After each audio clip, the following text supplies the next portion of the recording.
adat Pulau Garut, Pak. Ini di tornya kamu juga bikin ini? Maaf, Pak, apa? Apa ini baru?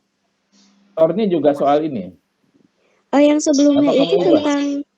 yang sebelumnya itu tentang minyak. Nah, tapi saya ubah lagi, buat lagi tor tentang ini. Kemudian jadi buat tulisan juga, Pak. Begitu. Oh, pantes saya belum dengar ya. Berarti kamu ngubahnya baru ya?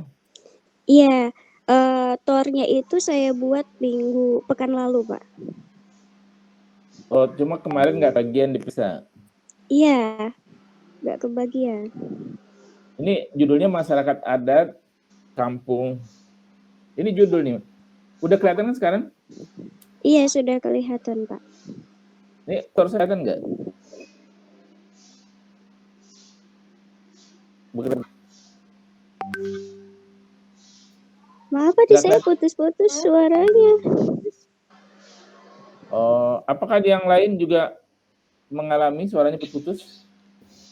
Iya, Pak. Kerasa gitu. Oh, oke. Bentar. Selamatkan dulu ya. Saya ganti dulu ingin bentar. Kayaknya koneksi. Bentar ya.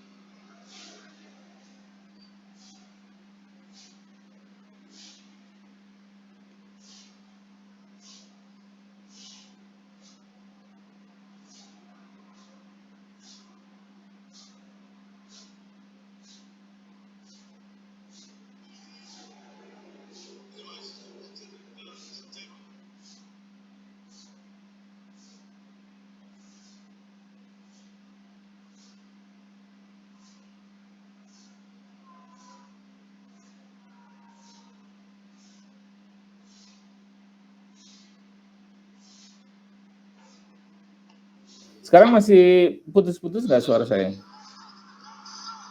Sudah jelas, Pak. Jelas, Pak. Saya kok nggak dengar suara kamu ya, bentar. Oh, harus di-setting ulang, bentar ya.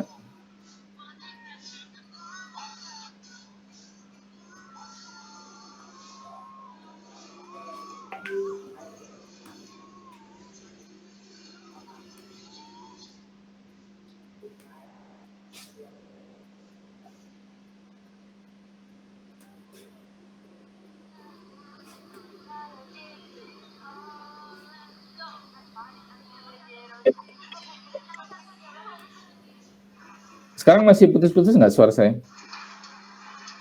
Tidak, Pak. Jelas. Oh, jelas. Oke, berarti tadi konektornya jelek ya. Oke. Tadi naskah siapa ini? Fitri ya? Sri Rahayu ya? Sri Rahayu. Ya, ini apa kursornya kelihatan nggak? Kelihatan, Pak. Kelihatan ya.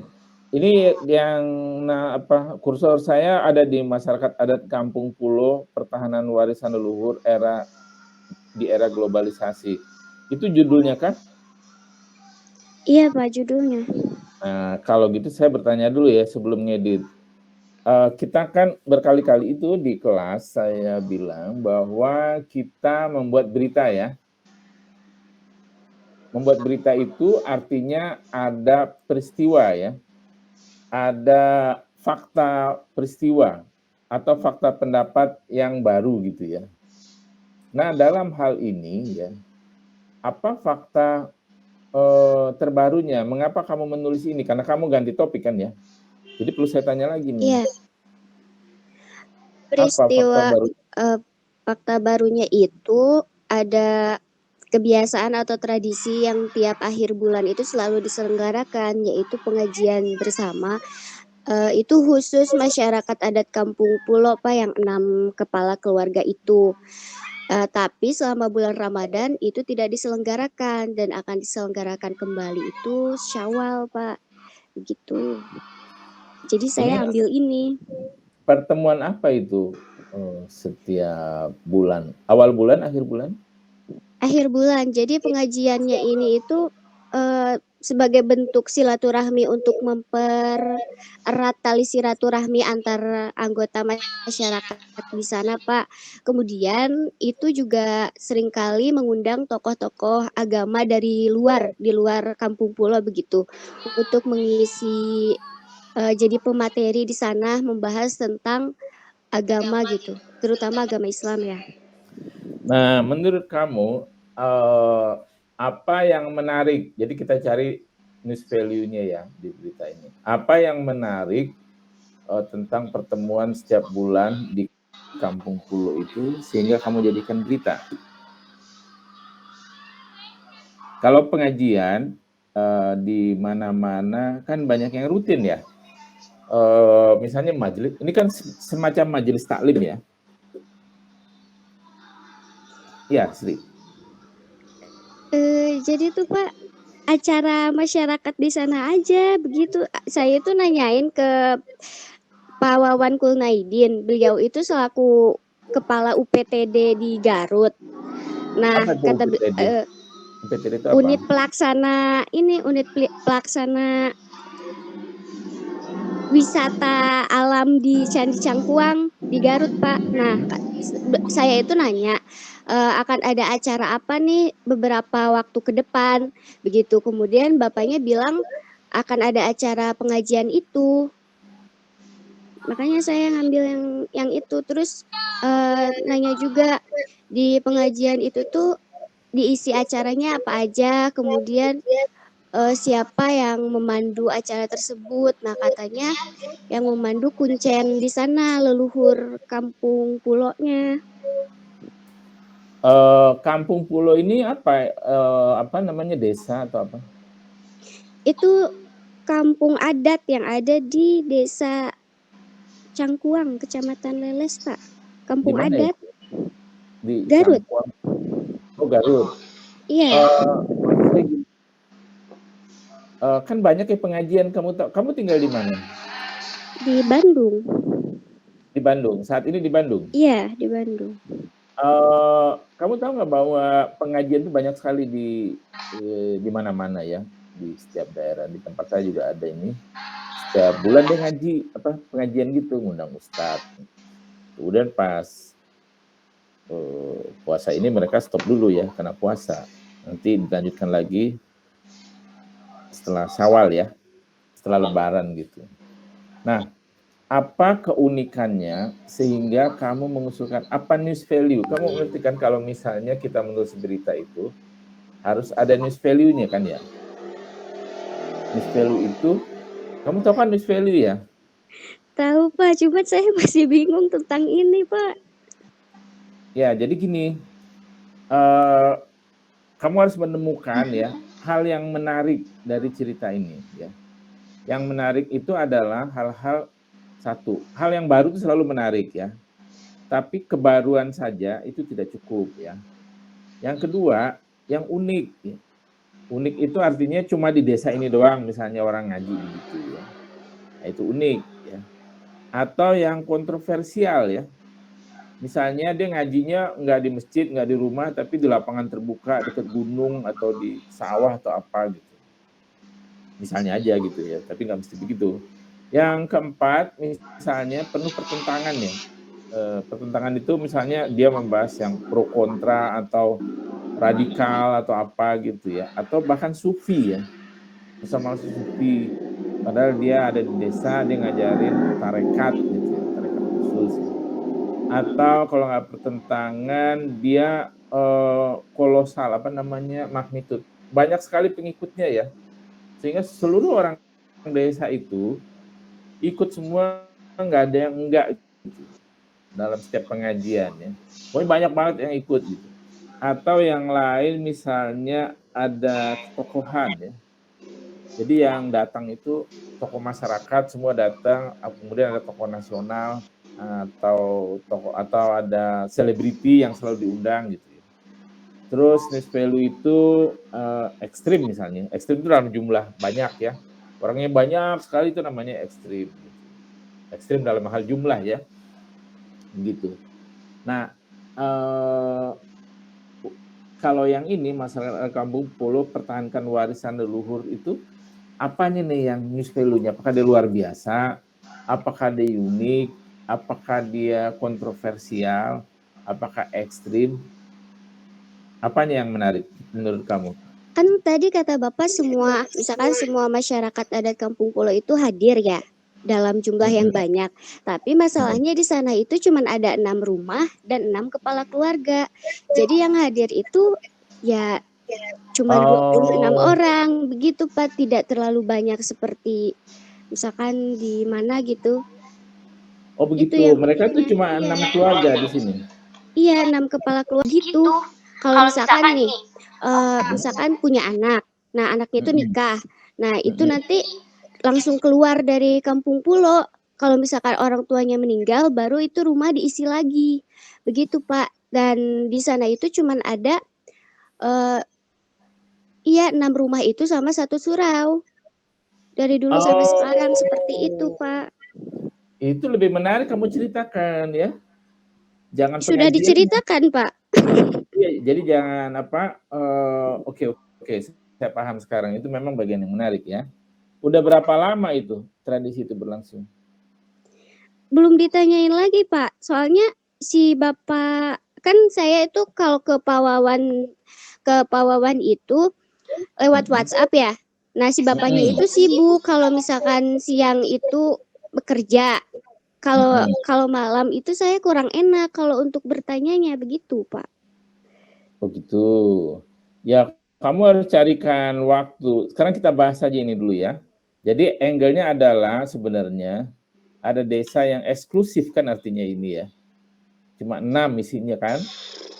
Kalau dia berkeluarga, yang keluarga pindah dulu anaknya. Iya, Kemudian Pak. kalau orang tuanya meninggal, baru dia datang lagi masuk sini. Betul. Oke, dan mereka muslim semua nih karena ada pengajiannya ya? Iya, Muslim, tapi awalnya mereka itu beragama Hindu, Pak. Kemudian ada leluhur mereka nih, namanya Mbah Dalem Arif Muhammad. Beliau ini seorang penyebar agama Islam. Nah, dia tinggal di situ, kemudian mulai menyebarkan agama Islam hingga akhirnya saat ini jadi menganut agama Islam yang awalnya Oke. Hindu.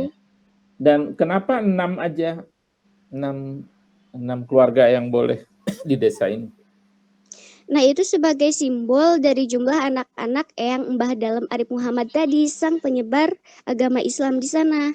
Jadi kan beliau ini tuh punya anak, 6 perempuan dan 1 laki-laki. Jadi ada 6 rumah dan 1 surau atau masjid, begitu, Pak. Jadi yang laki-laki disimbolkan sebagai surau. Iya, betul. Yang 6, yang perempuan itu disimbolkan keluarga. Jadi 6 rumah. 6 rumah. Dan mereka itu memang keturunan siapa namanya tadi? Mbah Dalem Arif Muhammad. Yang 6 itu memang keturunan dari Mbah Arif Muhammad itu, Mbah Dalem Arif Muhammad. Iya, Pak, kemungkinan seperti itu. Waktu wawancara sih katanya generasi keberapa gitu, 21 kalau tidak salah, apa berapa saya lupa lagi. Tapi video wawancaranya masih ada, Pak. Apabila itu diperlukan nanti saya masukkan itu. Apa tuh video? Kamu wawancaranya melalui video? Bukan, saya wawancara langsung tapi saya rekam gitu di video. Jadi tuh saya wawancaranya ada 2 orang. Ada Pak Jiji Supardi selaku juru pemelihara Komplek Candi Cangkuang dan satu lagi Pak Wawan Kulnaidin. Kalau sama Pak Wawan Kulnaidin itu ada yang secara langsung di sana, ada juga yang melalui WhatsApp. Nah, kalau yang melalui WhatsApp itu misalkan saya lupa nih nanya ini pas secara langsung, kemudian saya konfirmasi lagi lewat WhatsApp, begitu, Pak. Jadi yang kamu simpan itu chattingnya atau video? Kamu maksud saya melalui WhatsApp itu pakai teks atau pakai video? Pakai teks, Pak. Teks ya, teks yang kamu simpan ya. Iya. Oke. Terus videonya video apa yang kamu simpan maksudnya? Video ketika saya wawancara dengan Pak Jiji Supardi. Waktu Yang kamu melalui iya, apa kamu datang sana? iya datang ke sana langsung Pak wawancaranya. Oh, oke. Jadi kamu ke Garut nih untuk bikin ini. Kamu orang Garut, orang sini?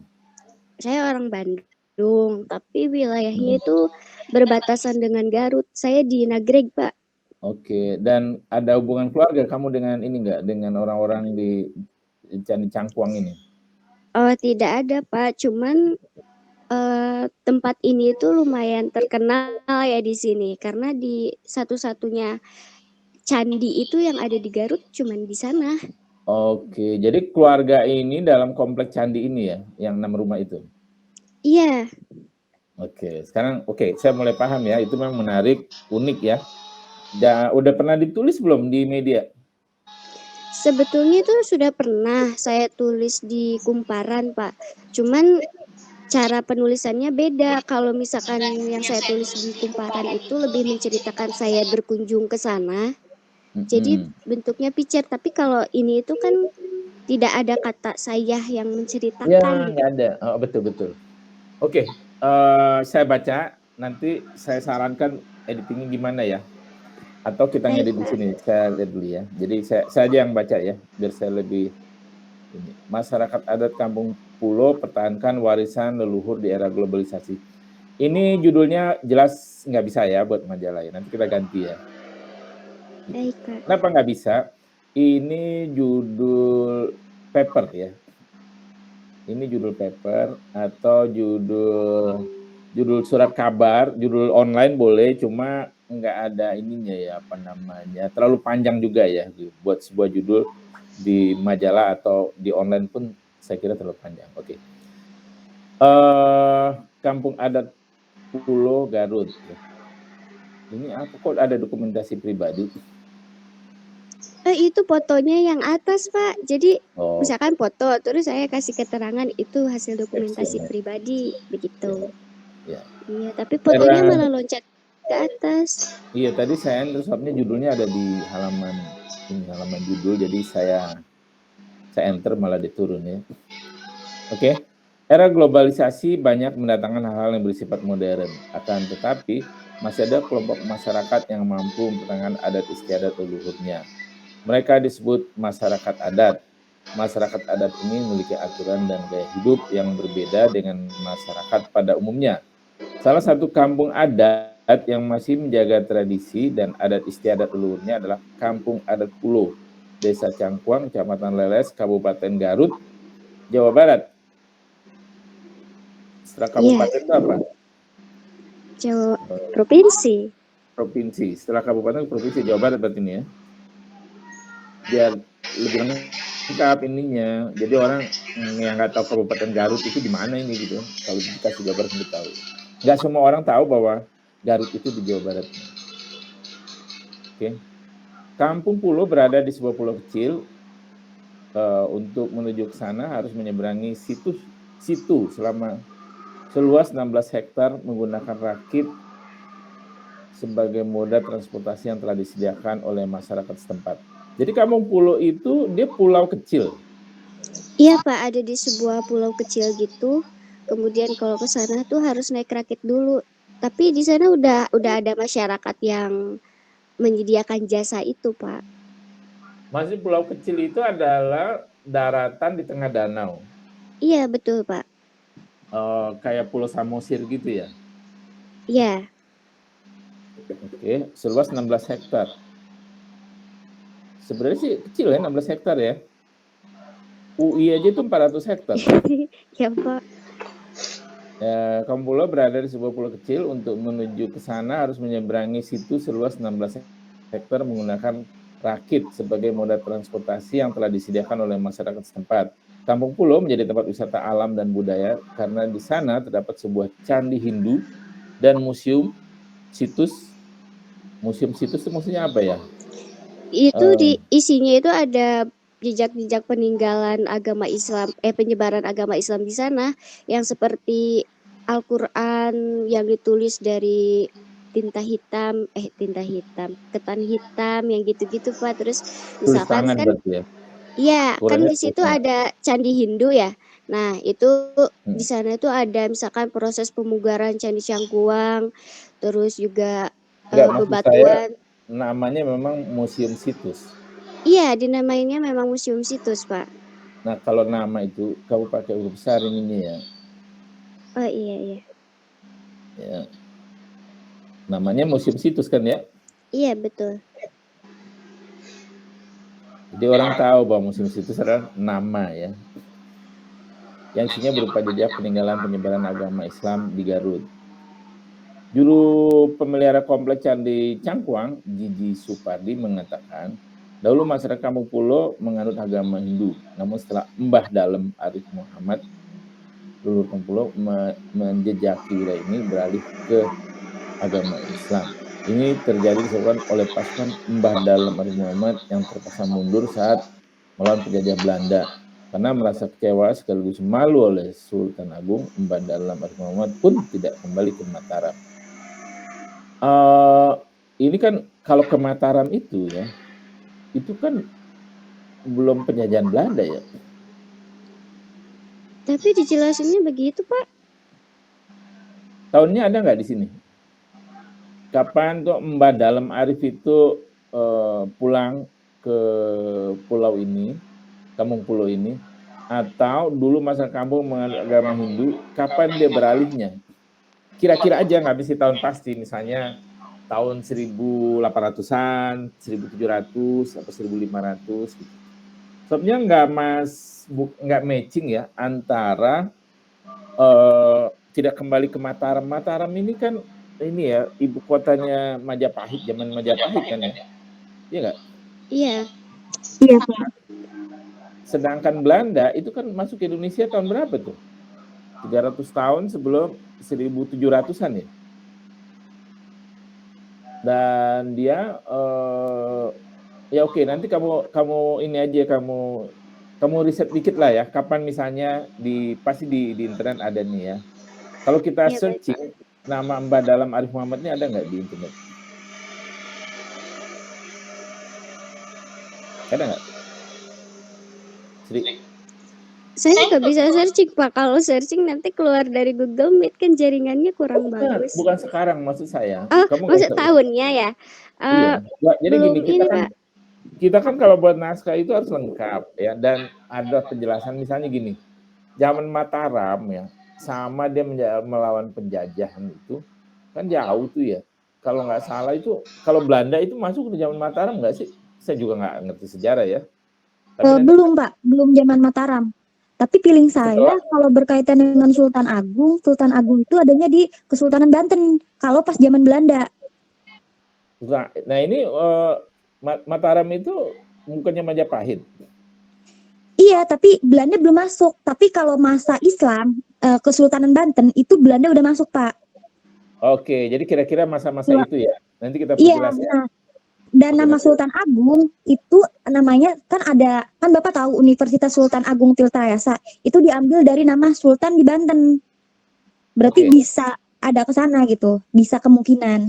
Bisa kemungkinan ya, oke. Nanti kita perjelas. Yang penting ada ininya ya, ada apa namanya, tidak menimbulkan kebingungan nanti ya. Oke, kita lanjut dulu untuk memahami dulu ya, memahami masalahnya. Saya belum ngedit banyak ya. Sejak saat itu Mbah Dalem Arif Muhammad mulai menyebarkan agama Islam kepada masyarakat di Kampung Pulo. Hingga akhirnya wafat dan dimakamkan di Kampung Pulo yang meninggalkan 6 orang anak, 5 perempuan dan 1 pria. Jadi Kampung Pulo hanya memiliki 6 bangunan pokok saja, yakni 1 surau dan 6 rumah sebagai bentuk simbol dari jumlah anak-anak Mbah Dalem Arif Muhammad Terang Gigi. Nah ini juga kamu perjelas ya Sri, di sini saya agak bingung menangkapnya. Jadi gini, sejak saat itu Mbah Dalem Arif Muhammad mulai menyebarkan agama Islam kepada masyarakat di Kampung Pulo. Jadi waktu dia masuk ke Kampung Pulo itu sudah ada masyarakat di sana kan, udah ada penduduk artinya kan ya. Iya, sudah. Bayangan saya kalau sudah ada penduduk, tentu saja dia luasnya cukup luas ya, nggak 16 hektar ya. Nah lalu kalau misalnya ada penduduk ya, kemana itu penduduk kok yang hidup sekarang hanya anak-anaknya keturunan dari Mbah Dalem Arif aja yang 6 orang itu ya, 6 rumah. Kalau misalnya penduduk tentu jumlahnya lebih dari 6 rumah dong ya. Iya. Oke, itu nanti pertanyaan yang kita cari tahu ya. Kecuali kamu udah tahu sekarang ya. Oke, saya baca lagi ya. Kampung Pulo ini selalu terdiri dari 6 kepala keluarga dan maksimal jumlah penduduknya tidak boleh lebih dari 26 orang. dikit ya 26. Jadi waktu Mbak Arif masuk ke sana, apakah jumlah penduduknya lebih dari 26 ya? Kurang tahu Pak, saya tidak menanyakan hal itu, tapi sepertinya itu jadi menyebarkan agama Islamnya itu ke penduduk sekitarnya Pak, tapi belum terbentuk kampung pulau. Tapi untuk lebih jelasnya dan lebih tepatnya gitu berdasarkan data dan fakta, nanti saya wawancara juga Pak, tanyakan ulang gitu melalui WhatsApp ke Pak Wawannya. Oke, ini kita terus dulu ya. Kemudian dalam sistem pewarisannya, rumah adat diberikan kepada anak perempuan tertua. Jadi sistem kekeluargaan di kampung pulau mesti mengikuti garis ibu.